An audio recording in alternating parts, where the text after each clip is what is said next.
बोलिए भरत प्रिय रामचंद्र की जय। एक आया रे माटी के चोला, मानुष बना के हमला टोला। एक आया रे माटी के चोला, मानुष बना के हमला टोला। माया के बनाए जाल भाई रे गठियाला, माया के बनाए जाल भाई रे गठियाला। एक आया रे माटी के चोला, मानुष बना के हमला टोला। एक आया रे माटी के चोला, मानुष बना के हमला टोला। माया के बनाए जाल भाई रे गठियाला, माया के बनाए जाल भाई रे गठियाला।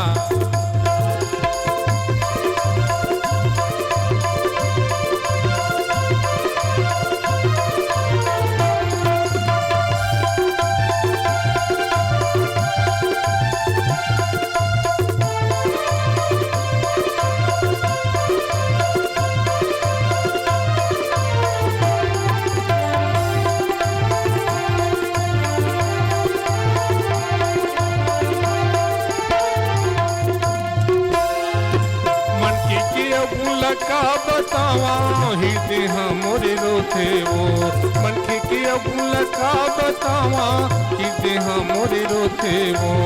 जिल समझे मैं अपन वही छबैरी होते वो, जिल समझे मैं अपन वही छबैरी होते वो।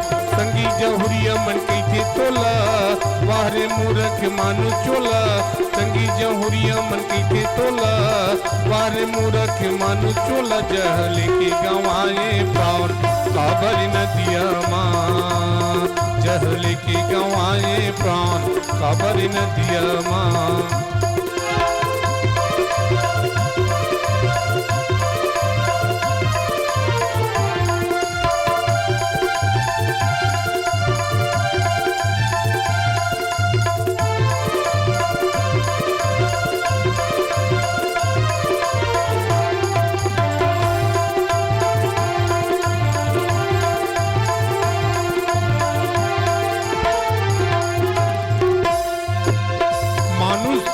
पाके भैया दुनिया मत है आएगा, मानुषी तनिला पाके भैया दुनिया मत है आएगा।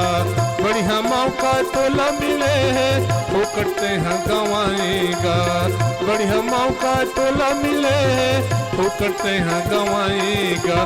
संगी जहुरिया मन के तोला, वारे मूरख मानु चोला।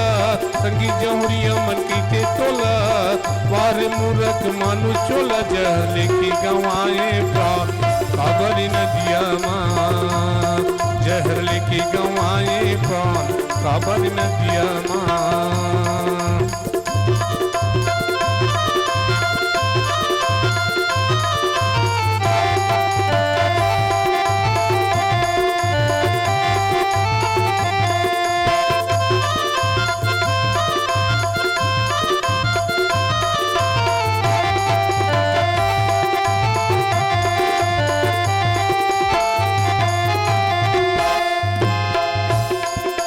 माया के फंदा मत है भुलाए, मूर्ख मानुष कहाएगा।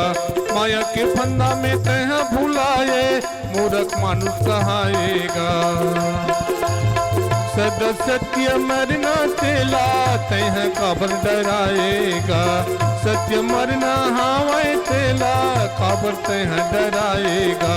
झूठी लबारी में तह भैया आदत पर गे दारू सुरा। झूठी लबारी में तह भैया आदत पर गे दारू सुरा।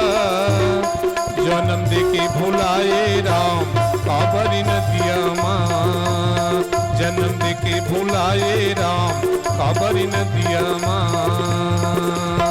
एक आया रे माटी के चोला, मानुष बना के हमला टोला। एक आया रे माटी के चोला, मानुष बना के हमला टोला। माया के बनाए जाल भाई रे गठियाला, माया के बनाए जाल भाई रे गठियाला। माया के बनाए जाल भाई रे गठियाला, माया के बनाए जाल भाई रे गठियाला। बनाए जाल भाई रे गठियाला। बोलिए लखनी सिया रामचंद्र की जय।